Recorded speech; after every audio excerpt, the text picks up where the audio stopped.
Praise the Lord. హృదయమంతా నలిగిపోయిందేమో. అనేకులు నీ హృదయాన్ని గాయపరుస్తూ నీ మనస్సుని నలగొట్టి ఉన్నారేమో. కృంగిపోతూ ఉన్నావా? కలవరపడుతున్నావా? అయితే ప్రభు ఈరోజు నీతో వాగ్దానం చేస్తున్నాడు. 34వ కీర్తన 18వ వచనం చూసినట్లయితే, నలిగిన మనస్సు గల వారిని ఆయన రక్షించును అని. ఆమె నిశ్చయంగా ప్రియ దేవుని బిడ్డ, లోకమంతా నేను తృణీకరించి ఉండవచ్చు, లోకంలో అందరి చేత కూడా నువ్వు హేళన చేయబడుతుండొచ్చు, కానీ నిశ్చయంగా నలిగిన మనస్సు గల వారిని ప్రభువు రక్షించే దేవుడు. బాధపరచబడి వారి బాధను ఆయన తృణీకరింపడు. ప్రియ దేవుని బిడ్డ, నువ్వు ఆయన సన్నిధికి వస్తున్నావా? తప్పక దేవుడు నీ జీవితంలో మేలు చేస్తాడు. లేయా బాధింపబడట చూసి యెహోవా ఆమె గర్భాన్ని తెరిచాడంట.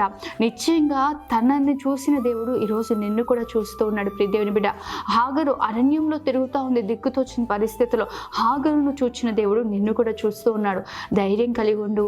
ఏ యొక్క పరిస్థితుల్లో అయినా కృంగిపోకు. ఇక నా వల్ల కాదు, నేను ముందుకు వెళ్ళలేను అని కలవరపడు, కానీ దేవుడు నీ పక్షాన ఉన్నాడు. ప్రభు తప్పక నిన్ను రక్షిస్తాడు.